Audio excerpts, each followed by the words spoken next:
자가 생명보다 나음으로 내 입술이 주를 찬양할 것이라.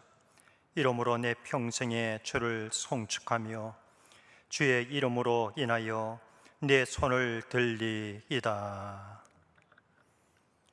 정영환 솔리스트의 특성이 있으니 당일랑 조목사님께서 욥기 27장 강의로 말씀해 주시겠습니다.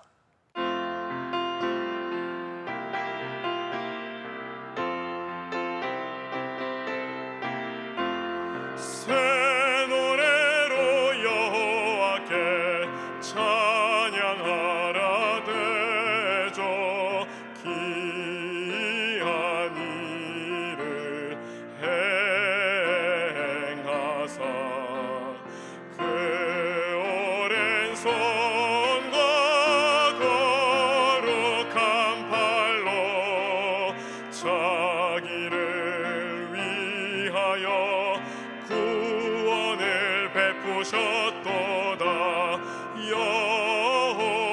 여호와께서 그 구원을 알게 하시며 그 일을 열방의 목전에서 명백히 나타내셨도다. 온 땅이여 여호와께 즐거이 소리할지어다. 소리를 바라여 즐거이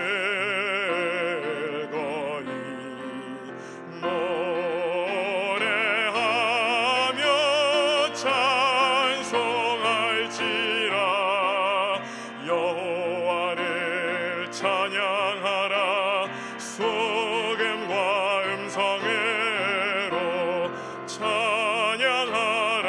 나팔과 호각으로 왕 여호와 앞에 즐거이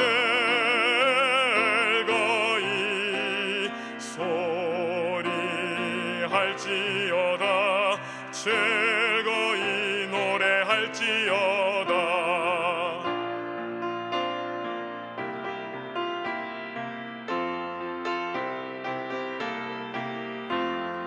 바다와 거기 충만한 것과 세계와 그 중에 거하는 자는 다 외치어라. 여호와 앞에서 큰 무리 박수하며 산악이 즐거이 함께 찬양해. 저가 의로 세계를 판단하사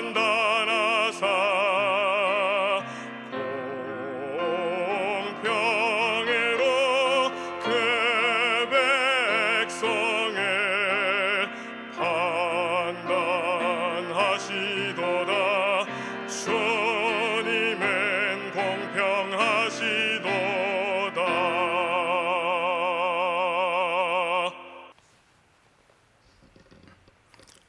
성령께서 우리 가운데 계십니다.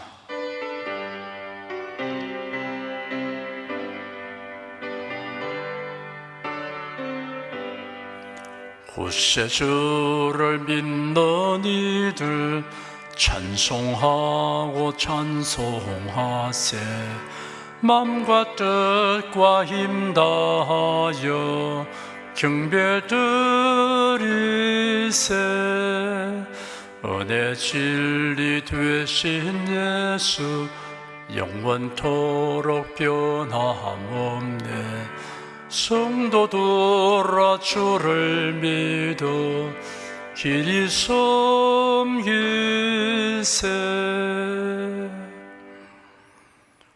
영원히 찬송을 받으시기에 합당하신 우리 주 예수 그리스도의 하나님께 마음과 뜻과 성품을 다하여 예배드립니다. 우리가 예배드리고 주님의 말씀을 경청할 때 우리의 심령에 하늘에 속한 신령한 은사와 열매가 더하도록 하여 주시옵소서. 우리 각 사람이 자신에게 주시는 주님의 음성으로 듣게 하여 주시옵소서. 상처 입고 병든 우리 마음과 육신과 가정이 하나님의 말씀과 성령님의 능력으로 다 치료되게 하여 주시옵소서. 예수님 이름으로 기도드립니다.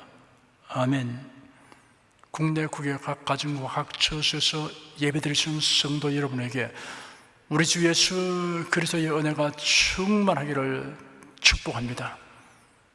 욥기 27장을 보겠습니다. 욥기의 주제는 인생에게 왜 환난이 있는가 하는 것입니다. 아울러 환난을 당한 자가 이를 어떻게 이해하고 대처할 것인가 하는 것입니다. 욥기는 예상치 못한 환난을 당한 욥과 욥을 위문하러 왔다가 도리어 훈계하는 욥의 친구들이 논쟁하는 내용이 4장에서부터 27장까지 다루어지고 있습니다. 친구들의 변론의 핵심은 동일하였습니다. 욥이 당한 환난은 욥의 범죄에 대한 하나님의 징벌이라고 규정하고 회개를 촉구하는 것입니다. 욥은 이런 충고와 훈계에 반박하는 변론을 하였습니다. 오늘 살펴보려고 하는 27장은 친구들에 대한 반박 변론의 마지막 부분입니다.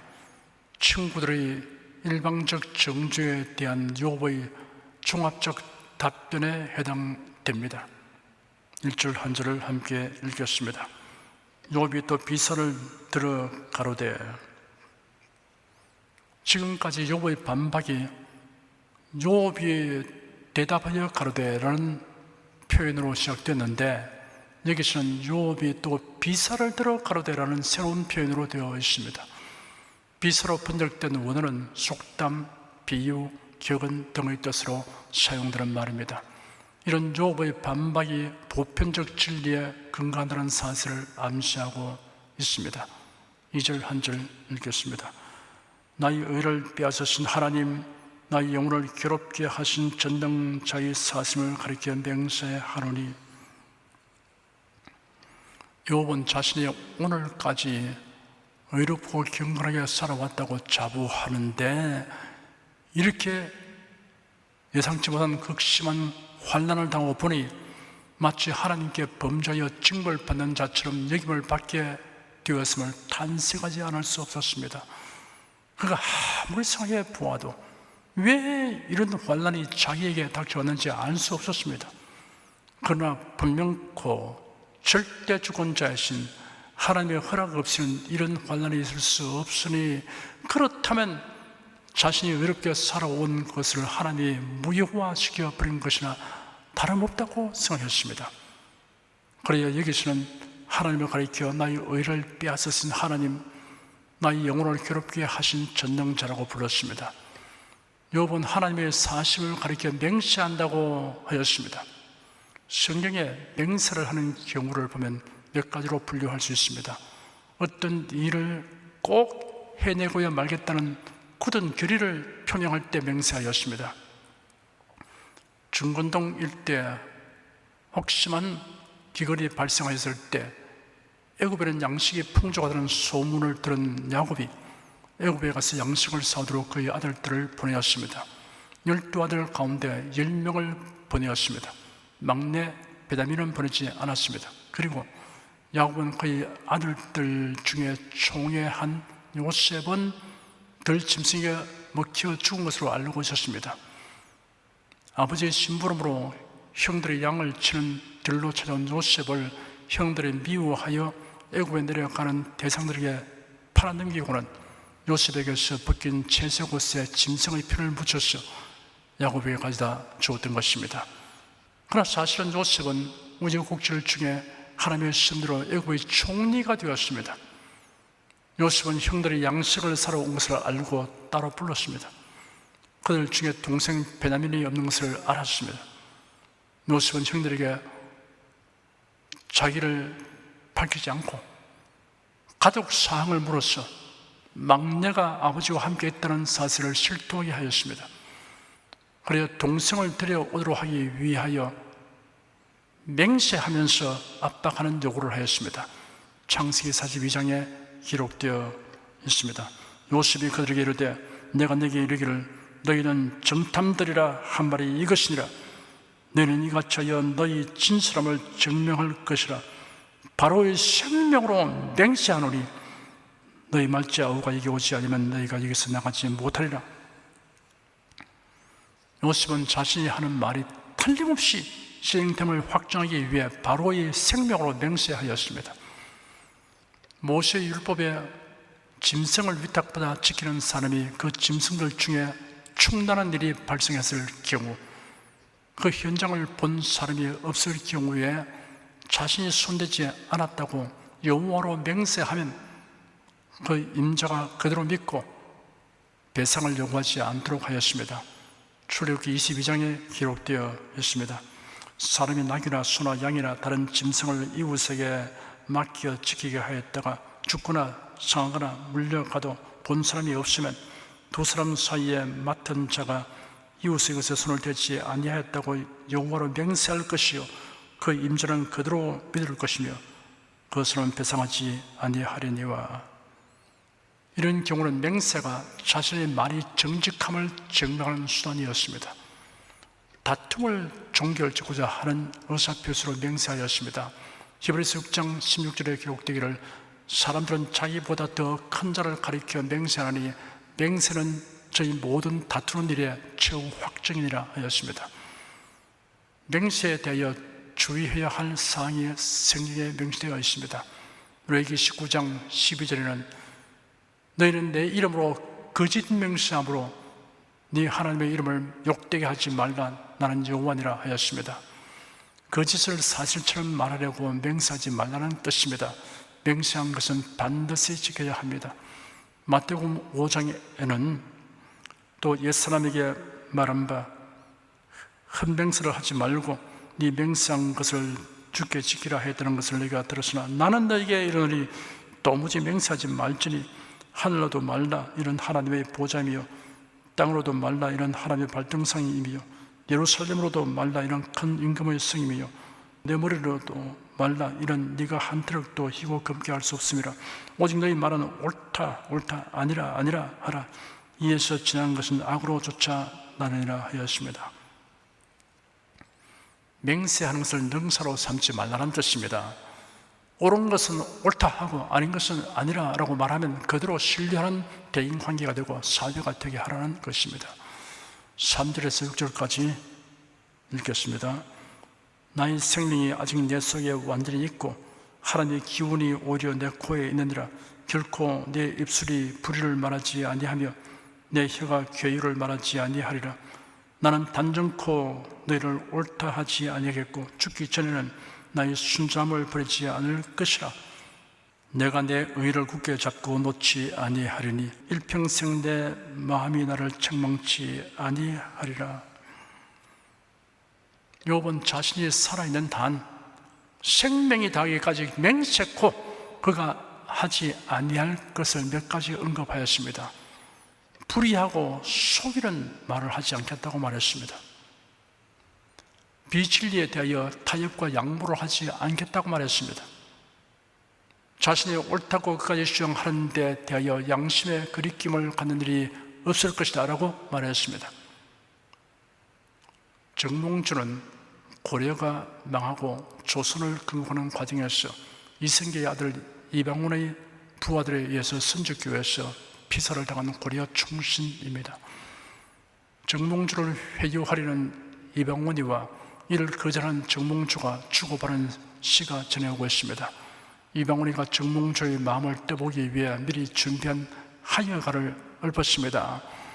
이런들 어떠하리 저런들 어떠하리 만수상 드렁치기 얽혀진들 어떠하리 우리도 이같이 얽혀져 100년까지 누리리라.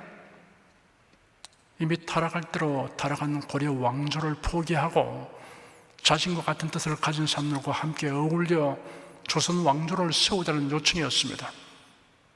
이방원의 시를 들으며 빙그레 웃던 정몽주가 답을 했습니다. 이 몸이 죽고 죽어 100번 고쳐주고 백골에 침토되어 넋이라도 있고 없고 임양한 일편 단심이야 가슬줄이 있어야 이 시가 그 유명한 단심가입니다. 정몽주는 이 시로서 자신의 고려 왕조에 대한 충성심은 변함이 없음을 나타내었습니다. 초지일관하는 사람들을 세 부류로 나눌 수 있습니다. 첫째는 계획적인 악을 도모하는 사람이 있습니다. 둘째는 확신범이 있습니다. 도덕적, 사상적, 종교적 또는 정치적 확신이 결정적인 동기가 되어 범법, 범죄하는 사람이 있습니다. 셋째는 진리의 말씀에 굳게 서서 요지부동하는 사람이 있습니다. 7절 한 절 읽겠습니다. 나의 대적은 악인같이 되고 일어나 나를 치는 자는 불의한 자같이 되기를 원하노라. 욥은 그의 정죄하는 친구들에 대하여 서운한 감정에 쌓여서 커다란 분노를 갖게 되었습니다. 사람은 자기를 억울하게 하는 사람에 대하여 두고 보자는 생각을 갖게 됩니다. 욥이 자기에게 대적하는 자를 불의한 자같이 되라고 해서 그렇게 된다기보다는 욥이 정의롭다면 반면에 그를 대적하는 자는 악하고 불의한 자로 드러나게 될 수밖에 없습니다. 8절 한 절 읽겠습니다. 사고한 자가 이익을 얻었으나 하나님이 그 영혼을 취하실 때는 무슨 소망이 있으랴. 어느 날 예수님이 계신 곳에 수많은 사람들이 모여들었습니다. 무리 가운데서 어떤 사람이 예수님을 향하여 선생님, 제 형에게 명하여 유산을 저와 나누라고 하여 주십시오 하였습니다. 예수께서 대답하시기를 이 사람아, 누가 나를 너희의 재판장이나 물건 나누는 자로 세우느냐 하시고 삶과 모든 탐심을 물리쳐라. 사람의 생명이 그 소유에 넉넉한 데 있지 아니하니라 하였습니다.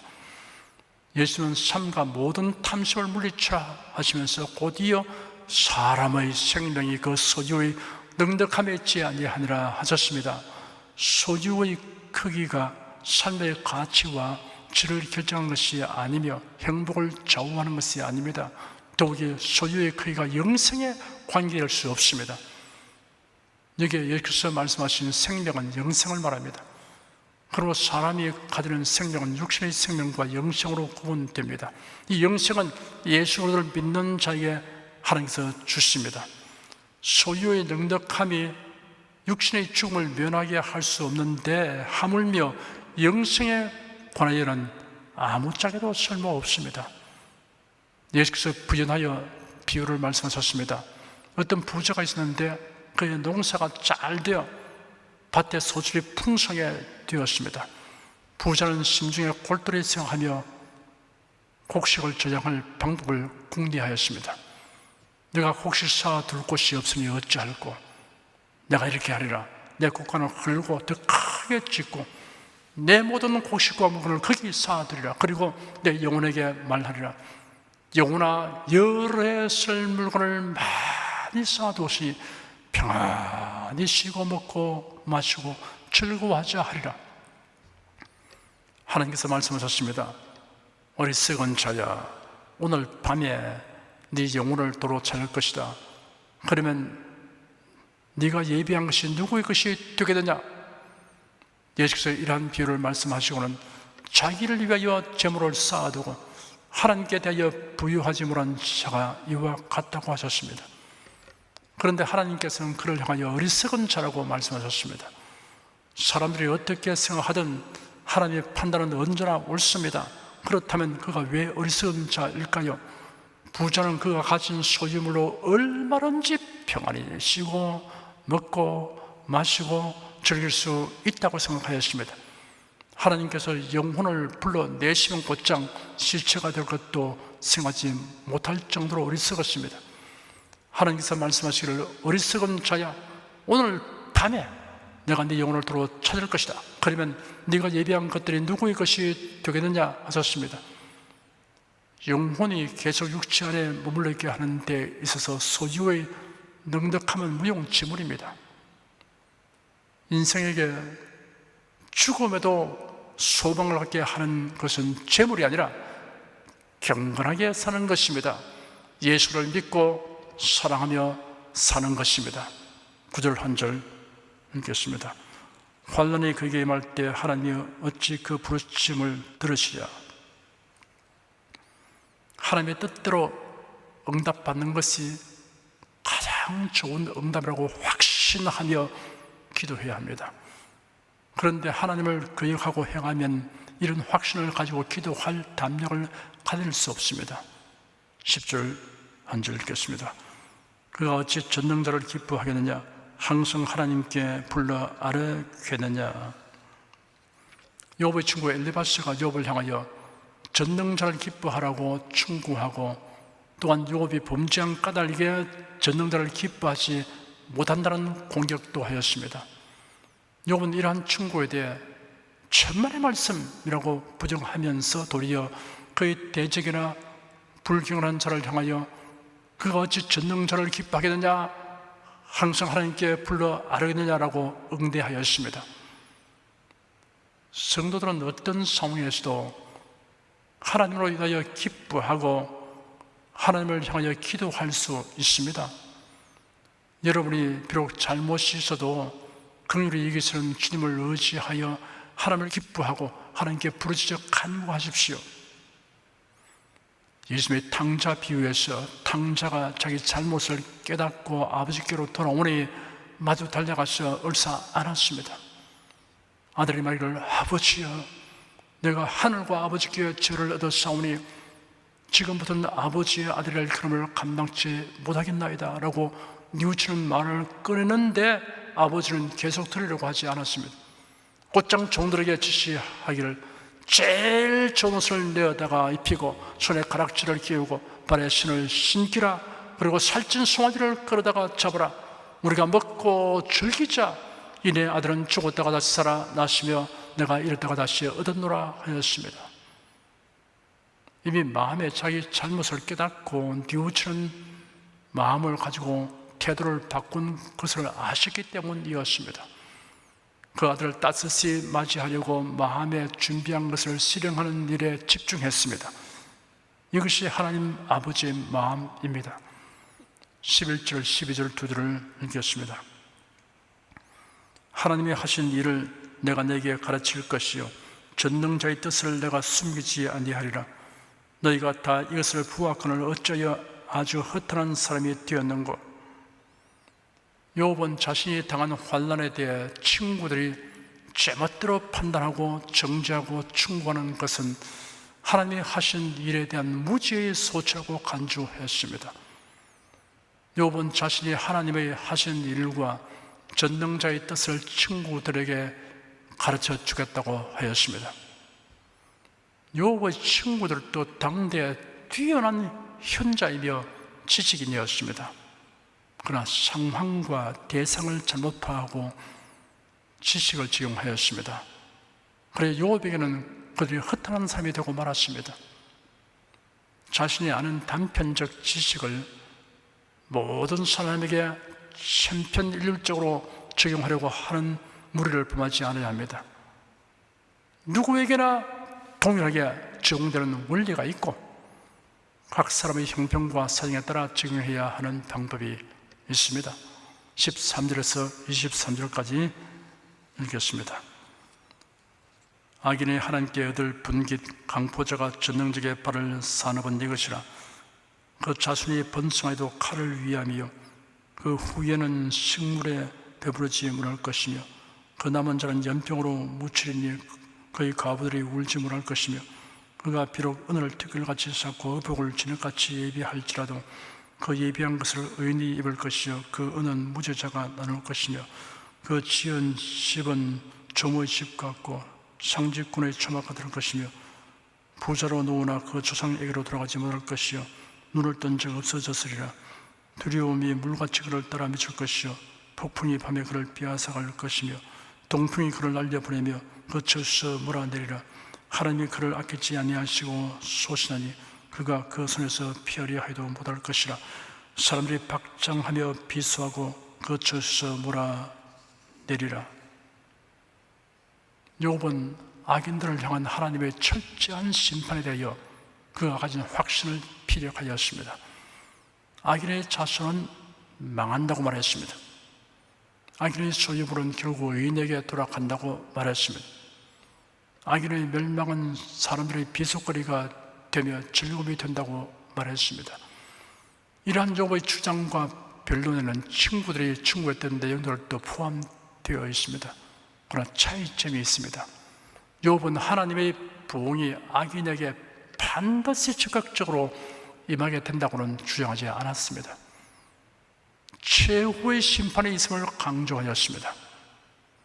욥의 친구들의 충고와 공박에 대해 사실 대답할 가치가 없지만 그래도 대답하지 않을 수 없었습니다. 이런 경우들이 있습니다.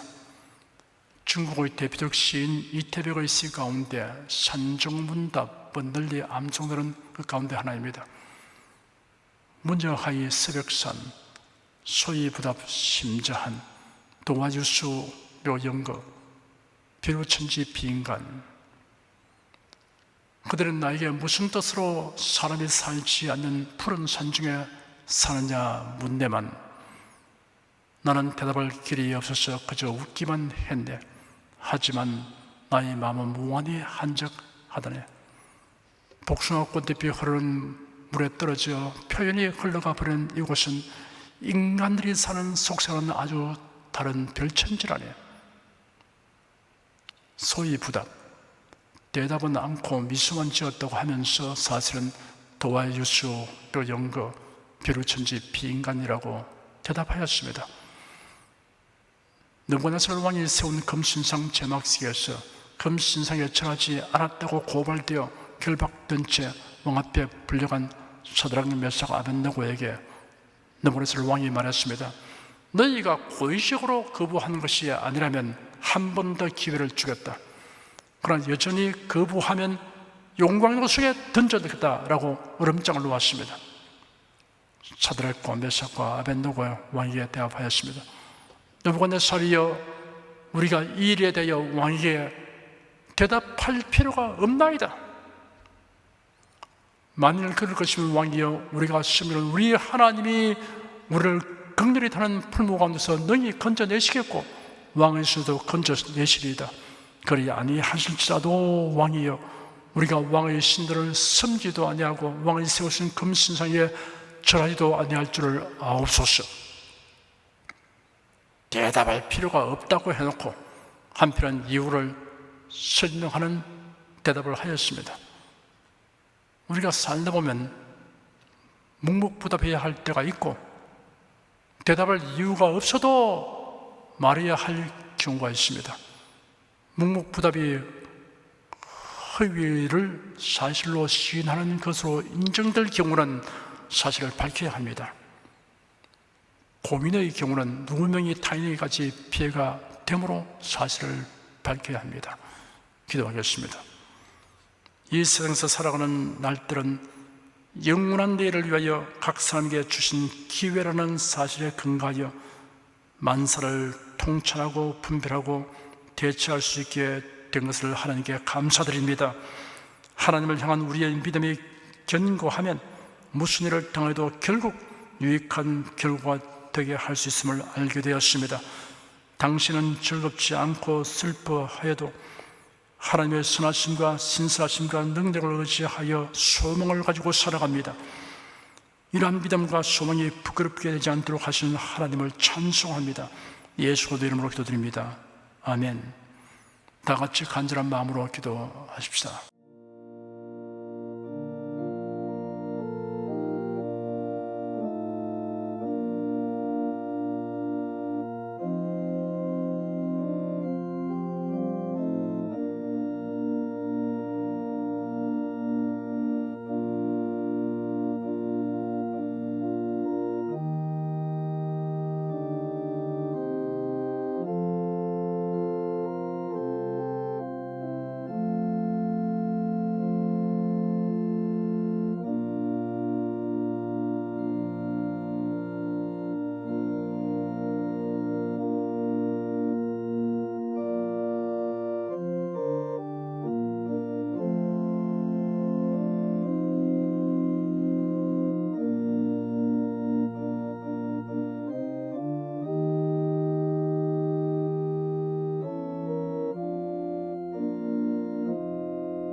찬송가 464장 부르십시다.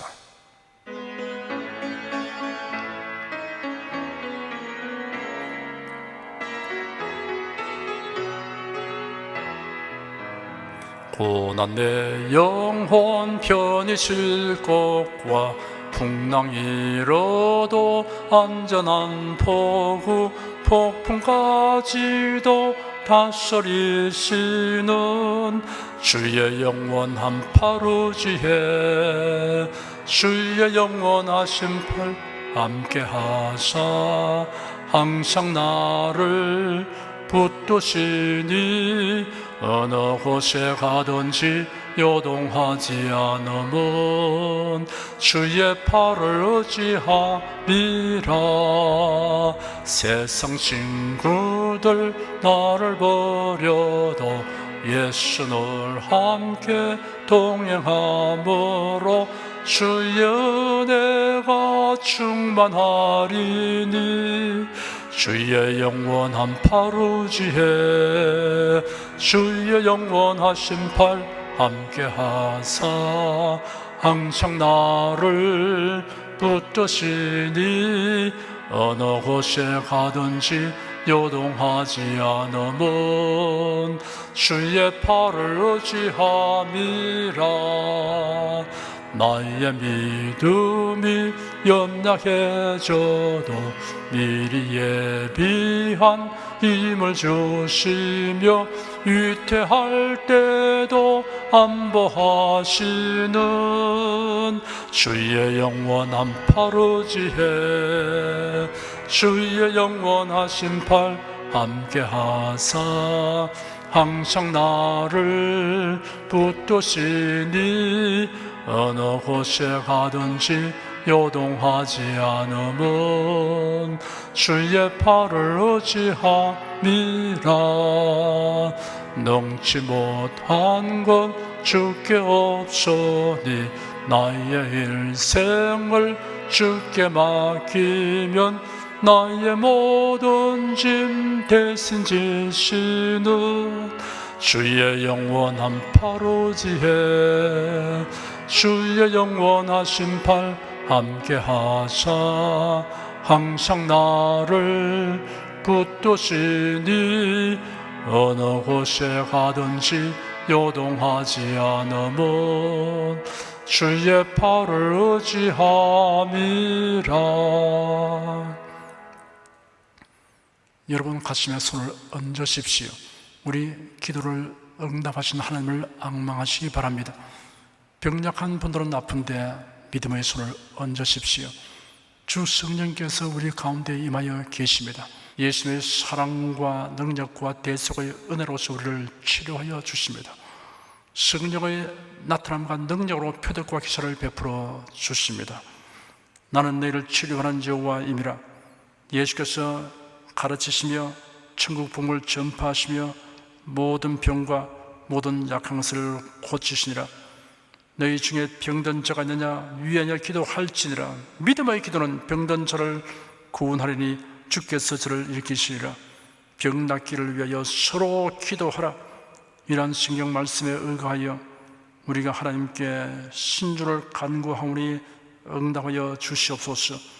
너희가 어찌 뭐라면 구하지 않기 때문이라고 말씀하셨으므로 기도하는 담력과 즐거움을 주니 감사합니다. 믿는 자들에게 이런 표적이 따르니 병든 자에게 손을 얹으면 나으리라 하신 약속을 좇아 지금 연약하고 병든 곳에 손을 얹고 간구하는 모든 성도들에게 하나님의 권능이 임하여 낫게 하여 주시옵소서. 병들어 고통하는 친족과 교우들을 위하여 기도하오니 불쌍히 여기시고 치료하여 주시옵소서. 모든 병과 모든 약한 것을 고치신 예수님께 간구합니다. 상한 몸 병든 몸을 고쳐 주시옵소서. 뇌, 구강, 혀, 척수, 갑상선, 임파선, 뼈, 골수, 인대, 관절, 디스크, 근육, 신경, 혈액, 혈관, 피부를 고쳐 주시옵소서. 시각기관, 청각기관, 심장, 호흡기, 소화기, 비뇨기의 기능이 완전하게 하여 주시옵소서. 예수 그리스도 이름으로 명한다. 병만은 물러가라. 통증과 염증은 날지어다. 암과 종양은 소멸될지어다. 각종 장애는 치유될지어다. 예수의 이름으로 명하노라. 지금 낫게 될지어다. 순식간에 나을지어다. 모든 병과 모든 약함은 치유될지어다. 병약의식은 제거되고 건강의식으로 충만하게 될지어다. 신조의 능력이 몸과 마음에 계속 머물러 있게 하여 주시옵소서. 몸과 마음이 마치 외양간에서 나온 송아지처럼 독수리가 날개치며 올라옴같이 활기차게 하여 주시옵소서. 생활에 다가오는 풍파는 고요하고 잠잠하게 하여 주시옵소서. 모든 일에 항상 모든 것이 능력하여 드리고 베푸는 일을 풍성하게 행하도록 하여 주시옵소서. 슬픈 일을 당한 성도들에게 주님께서 손 내밀어 붙들어 주시고 주님의 음성을 들려 주시옵소서. 슬픔보다 더 큰 위로가 임하여 속히 극복하게 하여 주시옵소서. 가정이 평안하고 가족이 모두 독실한 신앙을 가지게 하여 주시옵소서. 탁월한 지혜와 명철을 주셔서 모든 일을 바르게 분별하고 판단하며 선택할 수 있게 하여 주시옵소서. 어쩌나 오늘이나 동일하신 예수께서 지금도 우리를 용서하시고 치유하시며 위로하여 주니 감사합니다. 예수 그리스도 이름으로 기도드립니다. 아멘. 내 믿음대로 될지어다. 성령 부르겠습니다.